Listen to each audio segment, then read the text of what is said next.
नमस्कार सांग मैंने आमर आउ गोटे वीडियो सहित आम चैनल को आपण मानक स्वागत।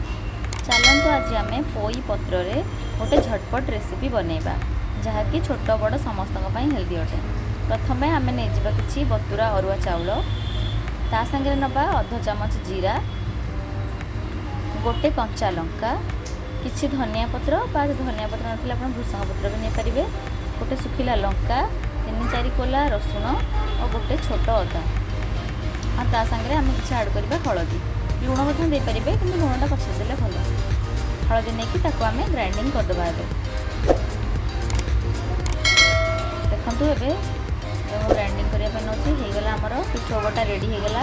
एबे मु नहीं कि सीझा आलू, किछि कटा पियाज, कटा धनिया पत्र, कटा कंचा लंका ताकू आम भलसे चकटी देबा आ सेथिरे स्वाद अनुसार किछि लुण दबा।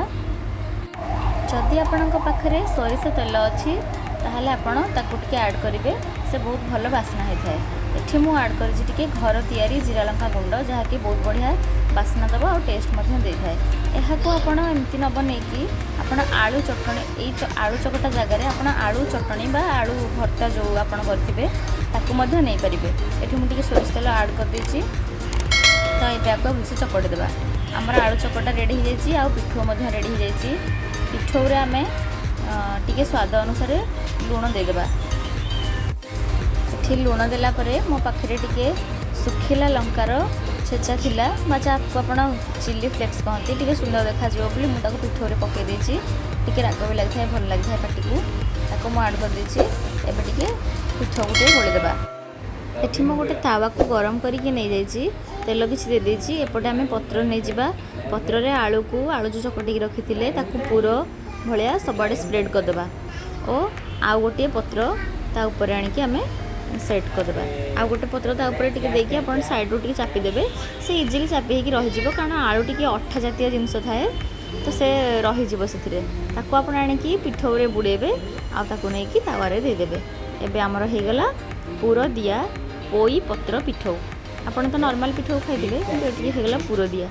यही पत्र जगार आपण कखारु पत्र आउ पालंग पत्र नहीं पारे। नॉर्मली पिला माने छोट पिला माने पत्र जातीय जिनस गुड़ाक साग टाइप जिनस खायापी पसंद करते।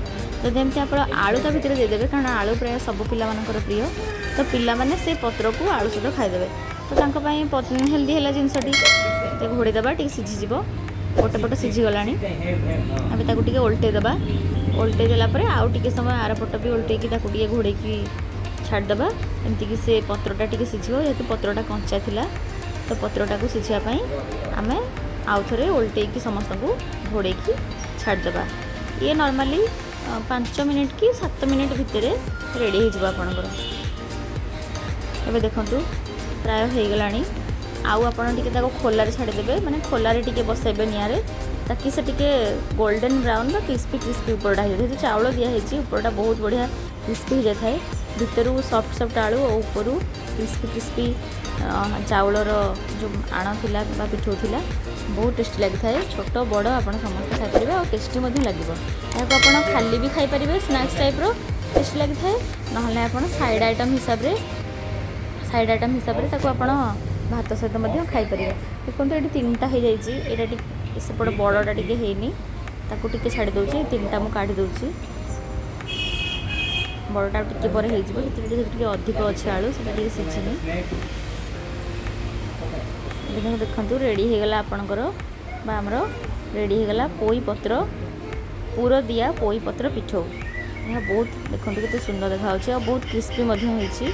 खाइल थे आप ट्राए करूँ और खातु। आदि आपको भल लगे ताहले आम भिडियो को लाइक कर दिंतु। आपण या स्नैक्स हिसाब से खाईपर भात में आप साइड डिश हिसाब से खाईपर। आज आमर होती बुधवार थिला तो उषुना भात होती, कोलथ डाली होती। आम बेले बेले कोलथ डाली खाऊ जेहेतु किडनी बहुत भल। आई पूरा दिया पोई पत्र पिठो आउ ता संगे रही अंडा आमलेट। तो होगला आमर आज खाଇବା।